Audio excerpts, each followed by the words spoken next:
Taarifa hii habari ni kwa udhamini wa kampuni ya kutuma na kupokea pesa Fizi One.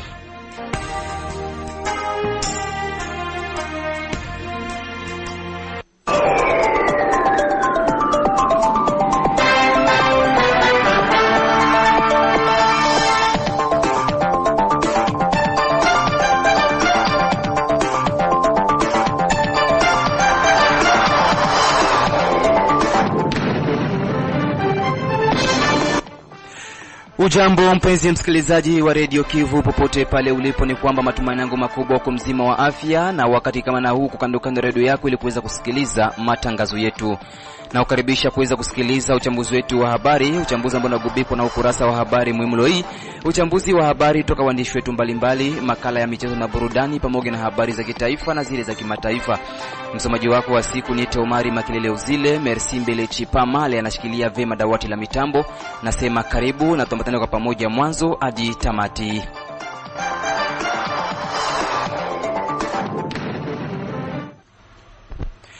Kabla kuingia kwa undani wa uchambuzi wetu wa habari zenyewe kwa kina, nampisha mwenzangu Safari Alimasidilwe kwa ukurasa wa habari muhimu leo hii. Ni kushukuru Omar Makelele Uzile kwa kunipa fursa hii. Msikilizaji, habari zilizogonga mwamba ni pamoja na baadhi ya raia wa mji wa Baraka wametaja kupongeza hali ya usalama iliyoko kwa sasa katika jiji hili ukilinganisha na siku chache zilizopita ambako risasi zilikuwa zikipigwa kiolela na kupelekea raia wengi wa mji wa Baraka kuwa na wasiwasi mkubwa.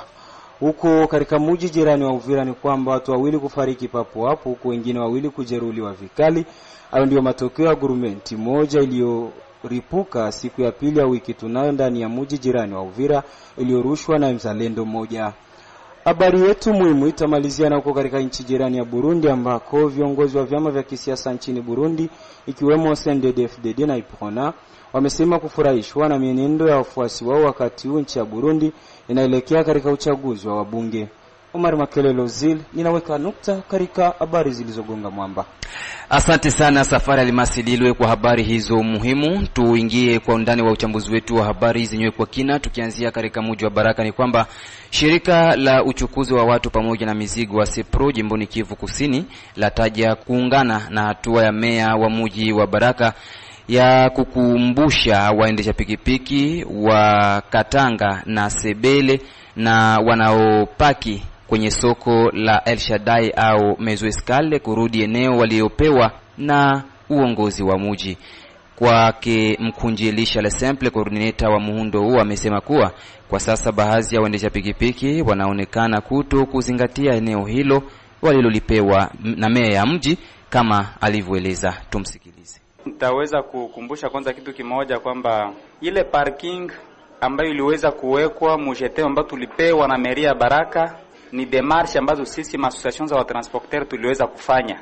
Na kama tuliweza kufanya ile demarche c'était baada ya kuona jiji la Baraka linakaa bila parking, na hilo ilikuwa inasababisha vyombo vinakaa sehemu tofauti, hata sehemu ambapo vyombo haviwezi vikakaa. Kwa mfano pale ku marché ya Mezoeskale ambapo meya wa jiji aliweza kuongelea jana, ni eneo ambalo kwa kweli hakuwezi kukaa kwa kuna parking ma pikipiki kulingana na ubovu wa barabara gisi huko pale. Sama pikipiki zina parkingeza mingi pale, kuna kuwa maaksida ambazo zinatokana pale mara kwa mara, na zile zinatokea juu ya ile eneo kuwe na haribika zaidi sana. Kwa hiyo tuliweza kuomba parking na meya wa jiji la Baraka akaweza kutupatia parking ambamo vyombo vyote vinaweza vikakae mule ndani na security ya mzuri. Na kwa hatua ambayo aliweza kuifanya ya kwenda tena kueveye conscience ya wale wa transporteur kuambia kwamba ile eneo ni mbaya, eneo ya pale ku soko ya Mezoeskale ni mbaya, warudie mu parking ambao wamepewa. Tumshukuru meya wa jiji kwa ile hatua ambao wamefanya. Maana kuna watu wengi ambao wanakosa sehemu pa kuparkinge vyombo vyao. Tukiangalia Uvira pale kuna kwa tatizo ya transporteur kupata parking. Lakini hapa Baraka tuko na parking, eneo mzuri tena musantre vile. Pourquoi tunaweza kuichukia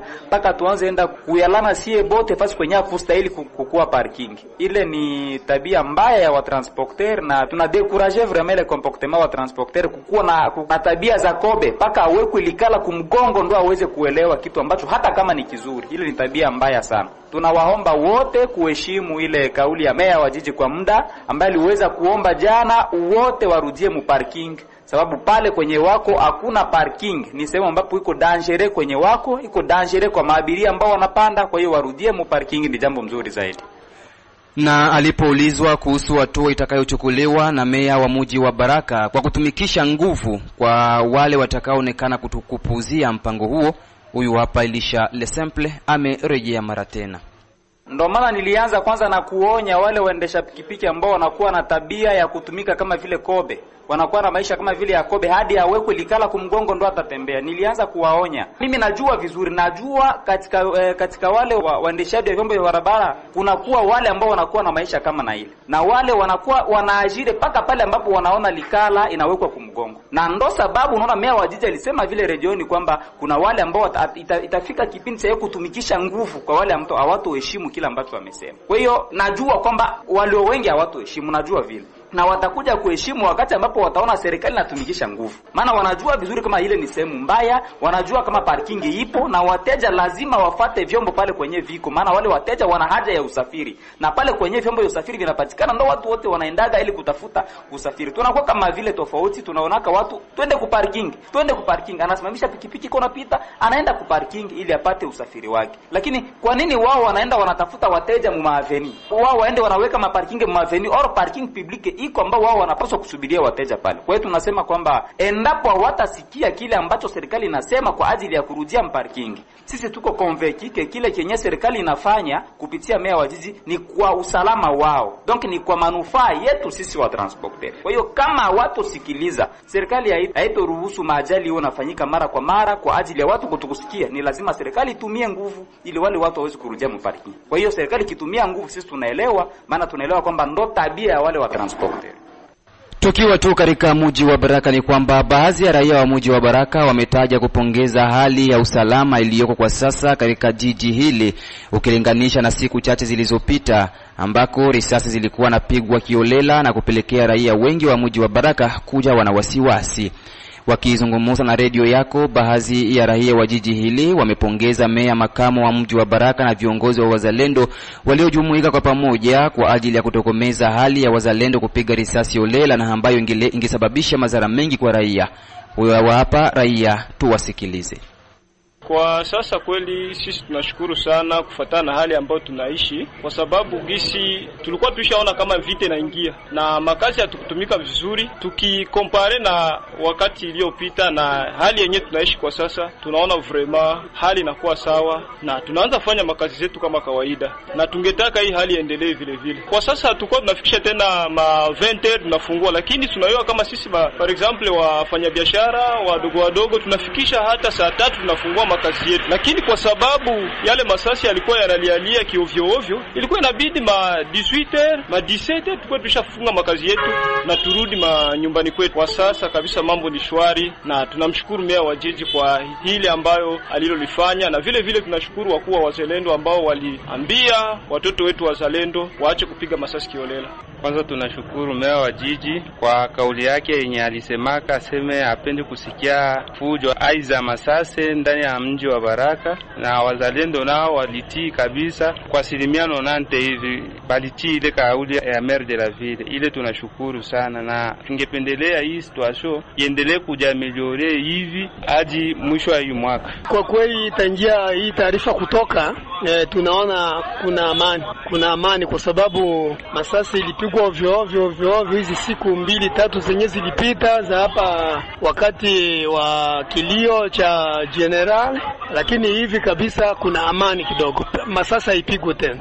Kwa kusema kabisa unaona hapa ni mjini kuna watu makusanyiko la watu wengi kweli. Watoto wetu wazalendo inabidi kabisa waache kupiga silaha ovyo hapa Baraka. Tunapokea kwa jambo la shukrani sana, kwa sababu hapo nyuma hali ilikuwa tete, kila siku masase mchana na usiku, lakini kwa sasa usalama umekuja na tunapongeza sana wakubwa wa wazalendo waliojihusisha na kusema mambo ya kupiga masasi iishe. Tunachukua huyo mpango wao na furaha sana. Kwanza tunashukuru sana uwepo wao hapa Baraka, kwa sababu tangia wawe hapa vitendo vya uwizi haviripotiwi tena, maafa ya kupigwa risasi hayapo tena. Tunashukuru sana. Tujelekeze huko katika mji jirani wa Uvira. Ni kwamba watu wawili kufariki papo hapo, huku wengine wawili kujeruhiwa vikali. Hayo ndiyo matokeo ya gurumenti moja iliyoripuka siku ya pili ya wiki tunayo ndani ya mji jirani wa Uvira, iliyorushwa naye mzalendo mmoja. Taarifa tunazo ni kwamba yote yameanza pale ambapo wazalendo wawili walikuwa wakizozana wakiwa tayari walevi, ndipo mmoja ameripiwa gurumenti hiyo, kama alivyoeleza hapa mwanasheria chako changu Bone Ane. Tumsikilize. Jana kulikuwa mainsida mengi sana jana, lakini tunaweza resume mbili tu. Insida kwanza, kuna mzalendo wa grupe ya Kashumba ambaye alikuwa na grenade mnamo quartier ya Kasenga Avenue Kilimahewa, hapo tu ya Comforti hapa Avenue Comfort, nikana kwenye mkono. Sasa akaitupa, wakati ameitupa ikaua watu wawili.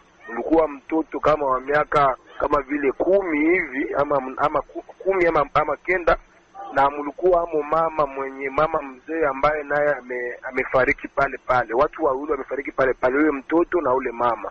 Lakini pia kulikuwa baba mzee mwenye naye ameumia na amepelekwa kwenye hospitali. Mzalendo ule akuumia sana na iko hospitalini.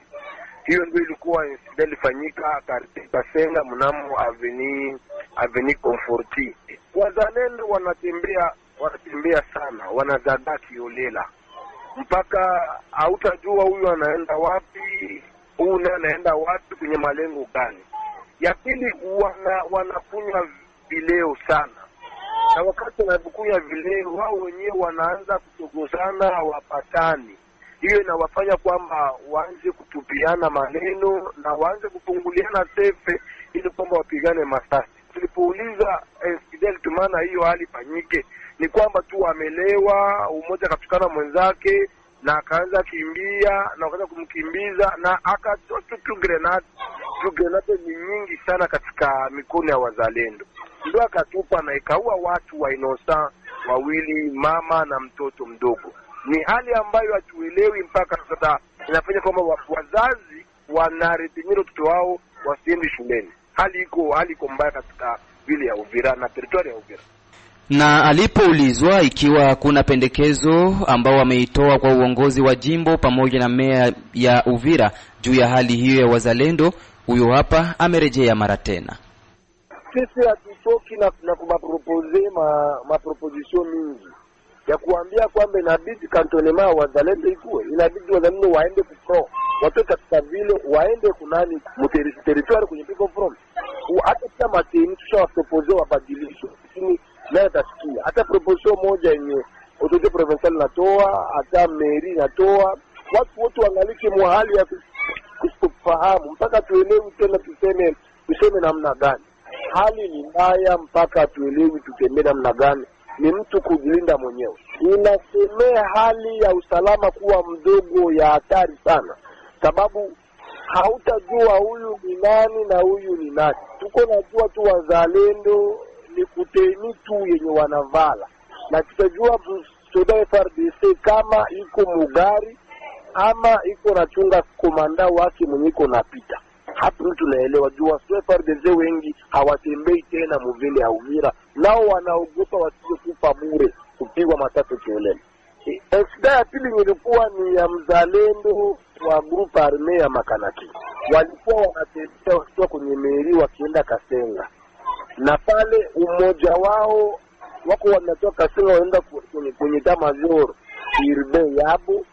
Umoja wao akaanguka na moto, alikuwa anaiba bunduki ya PKM, akaanguka na moto mwahili madisereji yenye iko inajengewa ya barabara ya RN5.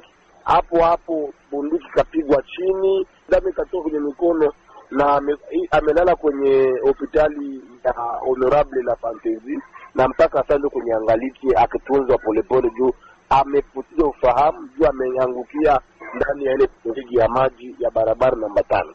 Organization ya vijana wazalendo ikuwe.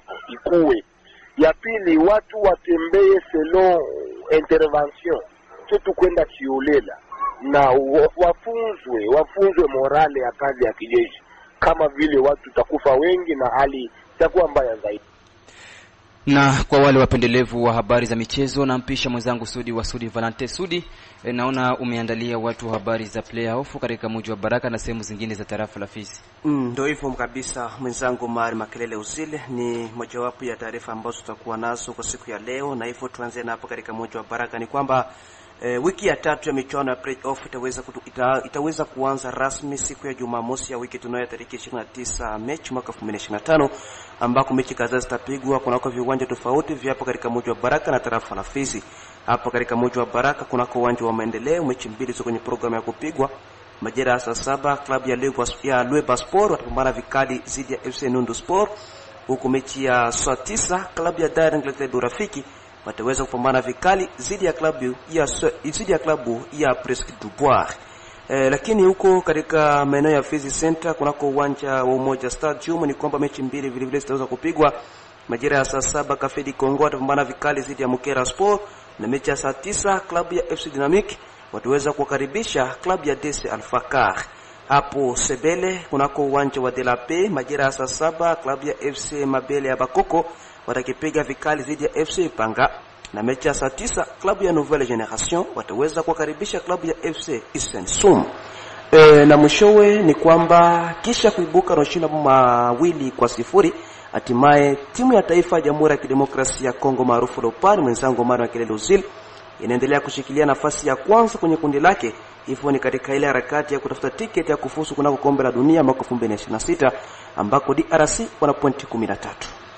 Ndogisi mambo alivyo Sudi ni kwamba kisha kushinda vijana wa Mauritania usiku wa kucha siku ya 3 ya wiki tunayo, hatimaye sasa Leopard wameparamia kabisa na nafasi ya kwanza kunako kundi lao. Tusubirie kwani mechi zingine ambazo zinasubiriwa ni hadi mwezi wa 9 mwaka tunao, tariki 1 mwezi wa 9, ambako tutakuwa nyumbani kukaribisha timu ya Sudan. Nafikiria kwamba percent za timu ya taifa ya Jamhuri ya Kidemokrasia ya Kongo zimeendelea kuongezeka kwa ajili ya kufuzu kunako michuano ya kombe la dunia mwaka 2026. Tusubirie tuone. Ukiangalia Sudi Coupe du Monde aiza kombe la dunia lililopita tuliangushwa na Maroc kunako hatua ya mtoano za barrage. Sehemu za makundi tulipita vizuri kufika kunako hatua ya barrage, sasa tukaweza kukiona cha mtemakuni mbele ya vijana wa Maroc. Kwa hiyo tusubiri tuone kwa namna gani. Labda mpaka hapo sana la ziada, amenaweka nukta kuna kwa habari za michezo. Asante sana Sudi Valente kwa habari hizo za michezo. Msikilizaji, endapo unakuja kujiunga nasi, unaendelea kusikiliza uchambuzi wa habari za Radio Kivu katika mji wa Baraka kupitia masafa ya FM kunako mita benda 93.0. Kampuni Fizon Baraka, Mboko na Misisi ni rahisi kutuma na kupokea pesa cash pote ulimwenguni bila usumbufu. Tuangazie uchambuzi wa habari na habari za wanaripota wetu kutoka sehemu mbalimbali. Tuanzie kule Butembo, jimboni Kivu Kaskazini. Ni kwamba chama cha kisiasa cha PPRD mjini Butembo kimesema mazungumzo yanayoandaliwa na serikali kwa ajili ya kuunda serikali mpya ya umoja ni mbinu za rahisi kupenda kubaki madarakani. Mengi zaidi kuhusu taarifa hizi tunajiunga na mwenzetu wa huko Butembo Zangose Movis Wakapuni kwa ripoti kamili. Chama cha kisiasa PPRD mjini Butembo chasema kwamba mazungumzo yanayoandaliwa na serikali ya sasa kwa ajili ya kuiunda serikali mpya ya umoja ni kama vile chambo ambacho rais wa Kongo Felix Tshisekedi ataka kutumia ili abaki mamlakani. Ni kwa hiyo Strong Kaeni, spika wa PPRD mjini Butembo, amesema kwamba tatizo la nchi ya Kongo ni uongozi mbaya, sio kugawanya vyeo mbalimbali katika serikali. Ni kwa hiyo PPRD Butembo imesema kwamba jambo la thamani si kupeana vyeo ila kutafuta suluhu kuhusu matatizo ya uongozi mbaya katika nchi ya DRC. Kweli tumesikia Rais Tshisekedi akipangilia vile kuonana na wale ambao ni wanamemba wa opposition kwenye DRC kwa kuweza kupangilia namna gani kuunda hiyo ambaye ni government ambayo inaitwa Union National, government ya pamoja. Tunasema sisi kama wanamemba wa PPRD PPRD kusema mambo haya kweli yameanzishwa zamani. Tumewaona hizo government ya Union Nationale ikifanyika huko na kule, lakini haikufaulu hata siku moja, na kuambia hata wale ambao wanakuwa kwenye mpango huu pamoja na Rais Tshisekedi kuambia kwamba mambo haya sio mambo ambayo yataleta suluhisho kwenye nchi yetu, kwa kuwa shida ni nyingi kwenye nchi yetu, na ni shida ambazo rais wetu anatafuta tu akimbie kidogo na kuwaingiza watu wote ndani ya hiyo kitunga yake, na kuwaambia kwa mwisho watu wote ya kwamba sote tumeshindwa, mlikuwa kwenye government, tumeshindwa sote, hivi tena tuweze kuanza mambo upya. Kwa hivi sisi kama PPRD Ville de Butembo hatukubali haya mambo, na tunasema haya ni mambo tu ya kutafutisha namna gani kuweza kupitiza kipaumbele huu uongozi ambao umeshindwa, kusema watu wote wameshindwa. Hivi PPRD haikubali hayo. Lakini tena ingine zaidi ni kuonyesha kwamba Rais Tshisekedi hajui kweli mambo ambayo yanakuwa kianzo ya hiyo crisis ambazo zinaonekana kwenye republika yetu siku zote. Anasahau kama vile sharti kuweza kuangalia hiyo mzizi ya hizo shida ili tuweze tutatue shida zetu. Lakini kusema atawatia watu kwenye kitunga yake, sisi hatutakubali haya. Hivi ametafuta hata tena kutia watu wote waingie hata kwenye hiyo union sacrée yake ambayo atafanya in large organisation kama vile Wafaransa wanafanya structure kubwa ya union sacrée. Hivi sisi hatukubali na haya mambo hayatafaulu. Mahojiano kwa ajili ya kuifanya serikali mpya yalianza tangu Jumatatu huko Kinshasa. Kwa siku ya kwanza, mshauri special wa rais wa Kongo Felix Tshisekedi ahusikaye na usalama, Profesa Kashimiri Kolongele Eberande, alikutana na waziri mkuu, kiongozi wa chumba cha maseneta, kiongozi wa chumba cha wanabunge na wengine viongozi wa vyama vya kisiasa huko Kinshasa. Asante sana Zangose Muviswa Kapuni kwa ripoti yako hiyo. Tujielekeze jimboni Tanganyika. Kule Moba ni kwamba mbunge wa jimbo la Tanganyika Kasangu Nduba Papi ametoa msaada wa chakula kwa watu wenye kuwa na ulemavu katika tarafa la Moba jimboni Tanganyika. Msaada ambao umetolewa Jumapili ya tarehe 23 Machi 2025. Isidore Kashulwe na ripoti kamili kutoka Moba. Ni katika alama ya upendo, umoja na ukarimu, mbunge wa mkoa wa Tanganyika Mheshimiwa Kasangu Nduba Papi siku ya Jumapili Machi 23 amegawanya chakula cha jioni pamoja na watu wanaoishi na ulemavu. Kabla ya karamu ya jioni, mbunge mkuu amekuwa na ujumbe huu. Nasikia furaha sana jinsi na miona. Nilipenda kwanza munifamikie. Haina vile? Ndio. Kwa sababu mie niko sa mtoto wenu, kaka, baba. Manake mnapaswa kwa mnaikala mnajua kama kukalemi na kukinshasa mko na watu. Haina vile? Ndio. Kukikuwa shida yote mutakuwa mkutuona tunakuya. Ni kusema hivi, hii association yetu ya walemavu hamuna tena mayatima, muko na mie na muko na mama Christine Mwando. Baba yetu njo ule mnamoyua Christian Mwando Nsimba Kabulo. Naye anamisalimu sana. Unajua tugisi inchi kwa hapa sasa makazi kwa ya mingi balipashwa nabo, hapa tulipashwa kuwa nabo. Lakini banasema kimwili hatuna nabo, lakini kiroho tuko nabo. Kisi mnanitika mu association na shukuru, na njoo maana nilimiita, tunasema tukabulane tu hata kadogo kadogo. Asante sana na Mungu amebariki. Nao watu hao wamesema kumshukuru mwanabunge wa mkoa kwa tendo hilo. Shukrani sababu senepa n'importe qui anapanga anajitolea kwa kuweza kualika watu sasa sisi. Watu wengine ababaki banaona kama sisi tuko na lazima. Na kwa yeye anajitoa kufundisha vile vile communauté. Yaani kujua kama na sisi deja tuko communauté. Antuko bantu. Na kwa yeye kwa tusahabu tunaweza kusema tu tunampigia bila shukrani. Association ilikuwa napenda kusema kama tulifanyika hii association Ils allaient préparer fête na jinsi ataendelea. Kwa hiyo nashukuru sana deputy, aendelee kufanya vile kwa mbele na aendelee kutegemeza walivile wote. Yeye deputy kisa kutegemeza mu association yetu, kwa nasema shukrani sana. Kwa hiyo yeye anasema iko na magumu ya mingi yenyewe kubafikia basu. Kwa hiyo analomba sana wasaidie ndipo ni povre. Mbunge wa mkoa Tanganyika mchaguliwa wa Moba Kathangu Nduba Papi anaidhuru kwa likizo la bunge tarafa ya Moba toka Machi 19. Ikiripoti toka Moba, Isidoro Kashule, Radio Kivu. Asante sana Isidoro Kashule kwa ripoti yako hiyo. Msikilizaji, tulielekeze huko katika jimbo la Manyema Pakindu. Ni kwamba liwali wa jimbo la Manyema ameomba raia kujikinga na ugonjwa wa kipindupindu ambao umeonekana kuibuka kwa kasi jimboni humo, huku akiomba raia pia kujielekeza hospitalini endapo watashikwa na ugonjwa huo wa kipindupindu. Radio Kivu Kindu, tunajiunga na mwenzetu Godefroid Musunga Shabani kwa ripoti kamili.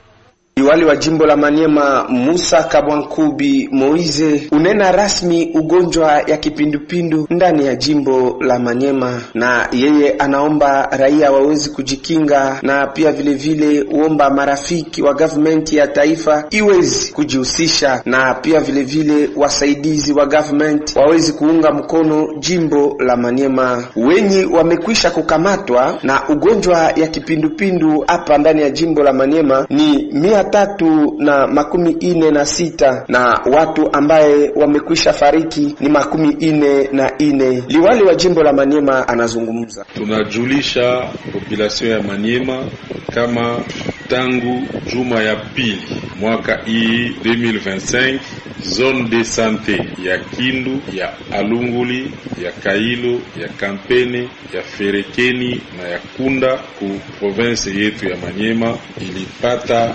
346 ya kolera, na kwa ile 346 kulikuwa bifo 44.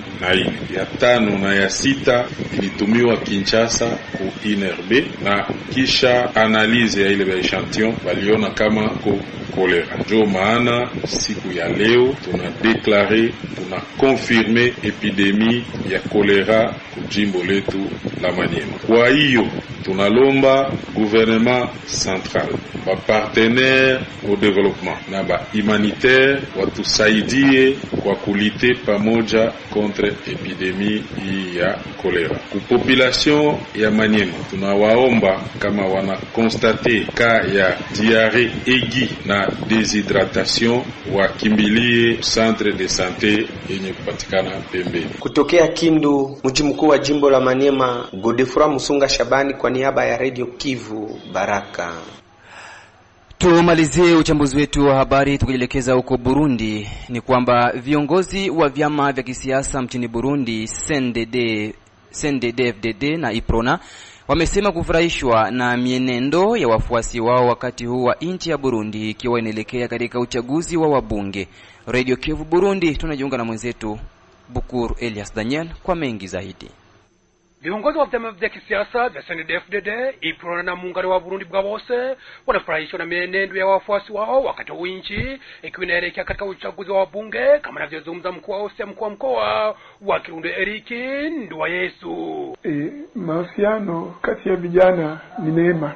Wanaishi vizuri, wanatafuta majira pamoja, wanatumika kabisa ili kwa kujikuza na kukuza uchumi wa nchi na uchumi wa familia zao. Juu mustakabali wa vijana wakati huu ni nguvu zao, ndio fahari ya vijana wakati huu. Na sisi tunawahimiza wasije wakaingia kwenye marumbano, hasa vikundi vyenye silaha vinavyowasajili wasikubalie, wapende kutumika kazi za kujitolea na kazi za maendeleo na kuheshimu wazazi wao na kuheshimu viongozi, hasa na kujiheshimu. Amesema kwa sasa vijana wametambua kuwa kuna maisha kabla na baada ya uchaguzi, huku akiwahimiza wafanya kazi za kujiendeleza na kuiendeleza nchi ya Burundi. Tunajivunia kuona vijana wamekwisha fahamu kwamba wakati wa uchaguzi na mbele ya uchaguzi kazi zinaendelea na maisha yanaendelea. Haina maana ya kurumbana, haina maana ya kuzozana, haina maana ya kuleta heka na wasiwasi. Ni lazima waone kwamba ni lazima tuwe na nia moja, tuwe na majukumu, tufuate nyao za viongozi wa serikali, leta mje leta ngozi, ili na sisi tujitoe, tusije tukapotea, tusije tukakosa mahali tuendapo ni pazuri, tusije sisi wenyewe tukajiharibu. Tukisema kama Zanzibar wawe na maisha kiduchu, maisha mazuri, maisha yasiyokuwa na mapigano na marumbano na mazozano, bila kukaa tunaona kwamba ukipoteza vijana utakuwa kabisa umeharibika. Vijana wetu tunawahimiza kusonga mbele kwanza, ndilo jambo muhimu na ndio mwito wetu kwa vijana. Nikiripoti kwa niaba ya Radio Kivu Baraka kutoka nchini Burundi, Bukuru Elias Danieli. Ni kupitia ripoti yake Bukuru Elias Daniel ndipo natamatisha uchambuzi wetu wa habari za siku ya leo, na kushukuru mpenzi msikilizaji ambaye aliweza kunitegea sikio mwanzo hadi tamati. Vile vile sitakosa kushukuru jopo nzima waandishi habari wa Radio Kivu walionisaidia kuziandaa, akiwemo Nikodem Kashindi Bon Samaritain. Mimi ni Omari Makelele Uzile, upande wa pili nilisanua kijana Merci Mbilichi. Nasema asante na kwaheri.